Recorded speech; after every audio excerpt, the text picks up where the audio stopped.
지금 특히나 부동산 투자를 처음 시작하려는 분들은 내가 지금 시점에서 어떻게 하면 투자를 더 잘할 수 있을까, 그걸 많이 고민하는 것 같아요.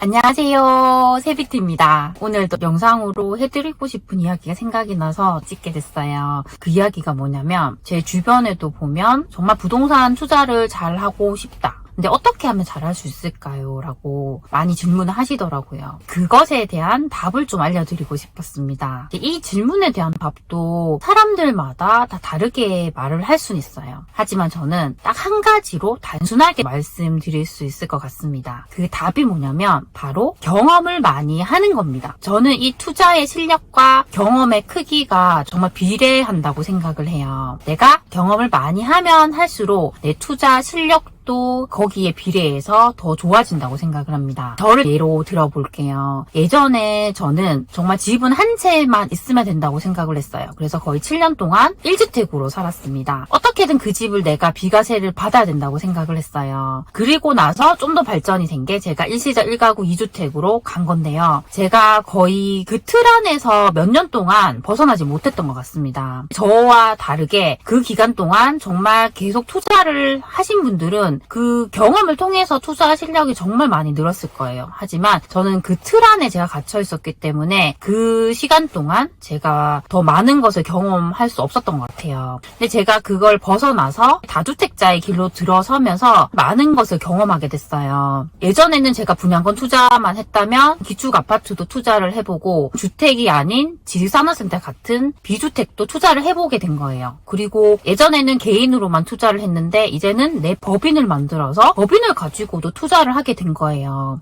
그 과정 하나하나에서 제가 쉽게 할 수 있었던 건 없었어요. 편하게 투자를 하려면 내가 잘 아는 종목만 하면 되는데 새로운 종목으로 하려고 하니까 그 과정에서 새로 배워야 되는 것들이 정말 많더라고요. 사업자를 낸다던가 법인을 만든다던가 세금 체계도 다르기 때문에 또 공부를 해야 돼요. 그걸 제가 하게 되면 그 과정에서 분명히 배우는 게 있어요. 그만큼 제가 또 경험이 많아지는 거잖아요. 투자를 할 때 개인으로 하느냐 법인으로 하느냐에 따라서 또 다르잖아요. 개인으로만 계속하면 거기에 익숙해지는데 제가 다시 법인으로 하려고 하니까 새로 법인을 만들어야 돼요. 법인을 안 만들어 봤잖아요. 그걸 또 공부를 해서 법인을 만들고 법인을 또 운영하는 것도 안 해봤잖아요. 세무사님께 많이 물어보면서 또 법인을 운영하는 것도 제가 알게 되는 거예요. 지금 법인을 가지고 투자도 하고 있는데 그 과정에서 또 개인으로 하는 것과는 차이가 많이 나더라고요. 그래서 하나하나 이렇게 배워가는 게 힘들 수는 있는데 저는 그 과정들이 되게 즐거운 것 같아요. 어제는 잠깐 스트레스 받는 일이 있었어요. 그게 뭐냐면 제가 전세를 맞춰야 하는 게 있는데 전세가 안 나가는 거예요. 그곳 같은 경우는 그렇게 물량이 많은 것도 아닌데 요즘에 전반적으로 전세 거래가 잘 되지 않다 보니까 아직까지 전세가 나가지 않고 있어요. 그래서 어제 잠깐 스트레스를 받았어요. 이걸 어떻게 해야 하나. 그런데 또 다르게 생각을 하니까 그 과정에서 제가 다시 대출을 알아보고 잔금을 칠 수도 있고 여러 가지를 또 경험하게 돼요. 그렇게 하면 그 과정에서 배운 걸 제가 알려드릴 수가 있는 거예요. 그렇게 생각을 하니까 이게 스트레스 받을 일이 아니라 그냥 내가 또 새로운 걸 경험하겠다, 이제 이렇게 생각이 바뀌더라고요. 그러니까 제가 여태까지 투자를 해온 과정을 돌이켜서 보면 항상 저는 그렇게 생각을 많이 했던 것 같아요. 내가 이걸 또 경험을 해보는구나. 그런 시각으로 이 투자를 하게 되면 그 과정이 좀 재미있게 느껴지는 것 같아요. 항상 우리가 투자를 하게 되면 그 과정들이 쉽지 않아요. 정말 스트레스 받는 일도 많고 내 마음대로 잘 되지 않는 경우도 많단 말이에요. 전세가 안 나가서 정말 속상한 일도 많아요. 그런데 그걸 내가 경험을 해본다, 이렇게 생각을 하면 달라지는 것 같더라고요. 저는 정말 이렇게 내가 아파트를 하나 사본 사람하고 두 채 사본 사람, 세 채 사본 사람은 정말 그 경험치가 다르다고 생각을 해요. 아파트뿐만 아니라 뭐 재개발, 재건축, 뭐 분양권, 이렇게 다양한 종목으로 할 수도 있고 뭐 상가 투자, 경매, 또 새로운 분야들이 많잖아요. 그걸 여러 가지를 해본 사람과 해보지 않은 사람과의 또 차이가 많이 난다고 생각을 합니다. 단순하게 대출 한 번만 알아본 사람과 다양한 대출, 뭐 신용대출, 주택담보대출, 선순위대출, 뭐 후순위대출, 대출도 정말 여러 가지가 있어요. 그런 것을 그 케이스마다 다양하게 경험해본 사람들은 확실히 그게 다르더라고요. 그래서 내가 많이 그걸 아는 만큼 또 많이 알려줄 수가 있잖아요. 요즘에 저를 보면 제가 최근 들어서 이렇게 영상을 자주 찍고 있긴 한데요. 제가 제가 새로운 걸 또 배우게 되고 새로운 걸 알게 되면 그냥 그걸 바로 저만 알고 있는 게 아니라 영상이나 글을 통해서 바로바로 알려드리고 싶더라고요. 제가 지금은 그냥 휴대폰 하나만 켜서 이렇게 영상 촬영을 하는데요. 요즘에는 이렇게 쉽게 우리가 영상을 송출할 수가 있잖아요. 그렇다 보니까 이 인풋과 아웃풋이 거의 동시에 이루어지는 것 같아요. 오늘도 제가 잠깐 어떤 이야기를 해드릴까 생각을 하다가 몇 분 정도 그 알려드릴 내용을 정리를 하고 이렇게 영상을 찍게 된 거예요. 그렇게 하다 보니까 재밌어요. 또 다음에는 어떤 걸 알려드릴까 이런 생각을 하면 또 제가 새로운 걸 경험을 해봐야 되잖아요. 그러면 새로운 투자를 또 해보게 되고 그 과정을 또 알려드리게 되고 그런 것들이 많이 재밌는 것 같아요. 지금 특히나 부동산 투자를 처음 시작하려는 분들은 내가 지금 시점에서 어떻게 하면 투자를 더 잘할 수 있을까 그걸 많이 고민하는 것 같아요. 그런 고민을 할 때 저는 그냥 바로 실행을 한번 해보셨으면 좋겠습니다. 내가 정말 공부를 많이 해왔는데 아직까지 실행을 하기에는 이제 걱정이 돼서 고민하느라고 실행을 못하는 분도 있을 것 같아요. 아니면 내가 집은 어떻게든 한 채를 샀는데 여기서 두 채, 세 채 늘려가는 게 겁이 나서 또 못하는 분들도 분명히 있을 것 같아요. 그게 내가 경험을 한다라는 시각으로 한다면 그 과정에서 계속 배우게 되고 나는 더 성장하게 된단 말이에요. 그래서 내가 지금 이 시점에서 더 잘하고 싶고 정말 점프를 하고 싶다 이런 생각들이 있는 분들은 계속적으로 그 실행을 하시면서 그 경험치를 많이 만들어 가셨으면 좋겠습니다. 저보다 훨씬 경험치가 많은 분들도 많아요. 저는 또 그분들을 통해서 많이 배우게 돼요. 어떻게든지 경험을 많이 해보는 방향으로 가셨으면 좋겠습니다.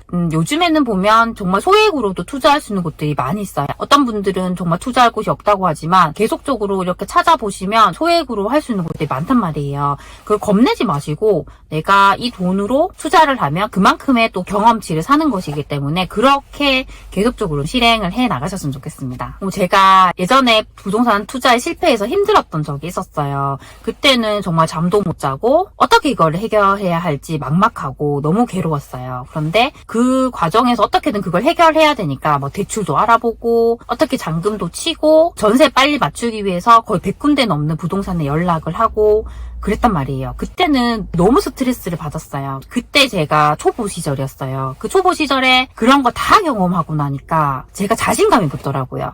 이 정도로 내가 한번 이 프로세스를 해보고 나니까 다음은 더 쉽겠다라는 생각이 딱 들었어요. 그래서 정말 그때부터는 더 쉽게 제가 투자를 할 수 있었고 특히나 실행하는 면에 있어서는 정말 망설이지 않고 바로바로 실행을 하게 되더라고요. 결국에는 그 경험이 우리에게 주는 게 훨씬 저는 많은 것 같아요. 너무 고민하지 마시고 내가 어느 정도 확신이 있다고 하면 저는 이렇게 바로바로 실행을 하고 정말 내 손으로 계약서까지 써보는 걸 꼭 해보셨으면 좋겠습니다. 예전에 저를 보면 새로운 걸 배우는 거 되게 두려워했던 것 같아요. 왜냐하면 제가 익숙하지 않으니까 분명 실수를 할 수가 있잖아요. 근데 이렇게 시행착오를 많이 겪다 보면 이 실수가 별거 아니라는 걸 알게 돼요. 실수하면 다음에는 더 잘하면 되는 거잖아요. 그렇게 생각을 하다 보니까 새로운 걸 배우는 것에 대해서 제가 겁이 많이 없어진 것 같아요. 투자를 할 때도 보통은 아파트를 많이 보잖아요. 아파트가 가장 대중적이고 수요가 많기 때문에 그런 것 같아요. 근데 아파트만 보시지 마시고 다른 종목들도 계속적으로 공부를 해 나가시면 저는 훨씬 재밌을 것 같아요. 투자를 우리가 오래 하기 위해서는 그게 재밌어야 되는 것 같아요. 저는 임장도 재밌고 제가 새로운 투자 종목을 공부하는 것도 재밌어요. 그렇죠. 앞으로도 제가 공부하고 싶은 종목이 꼬마 빌딩도 하고 싶고 해외 투자도 하고 싶어요. 그런 것들이 겁나는 게 아니라 너무 기대가 되는 거예요.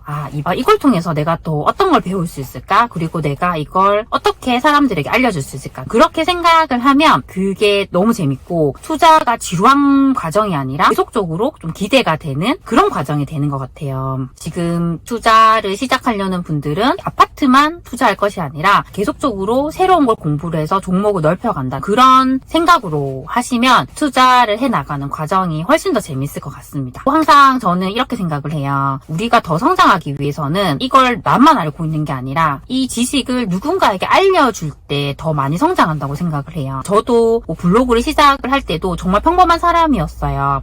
그때도 저는 어떤 생각을 했냐면 내가 아는 지식을 다른 사람도 모두 다 알겠지라고 생각을 했어요. 그런데 나중에 제가 블로그를 통해서 그런 이야기를 해드리고 유튜브 영상을 통해서도 얘기를 해드리면서 반응을 보니까 이런 것 알려주셔서 너무 감사합니다라고 하더라고요. 그때 놀랬던 게, 이런 작은 것도 필요로 하는 사람들이 있구나. 나 같은 평범한 사람이 알려줘도 이런 걸 감사해하는 사람이 있구나. 이제 그걸 알게 된 거예요. 그게 재밌어서 계속적으로 저는 아풋을 했던 것 같아요. 그걸 하면서 결국에는 가장 많이 성장한 사람이 저예요. 왜냐면 이런 걸 알려드릴 때 그냥 알려드리는 게 아니고 혹시나 틀린 게 있으면 안 되잖아요. 그래서 제가 아는 지식을 한 번 더 정리를 하고 확인을 하고 제가 글을 쓰거나 영상을 만든단 말이에요. 그 과정들이 결국에는 저에게 가장 많이 도움이 됐어요. 지금도 어떻게 보면 이게 약간 강제성이에요. 제가 글을 쓰고 영상을 만든 게 강제성인데 제가 그걸 해야 하니까 더 어떤 걸 알려드릴지 주제를 정하고 그것에 대해 더 확인을 하고 컨텐츠를 만들잖아요.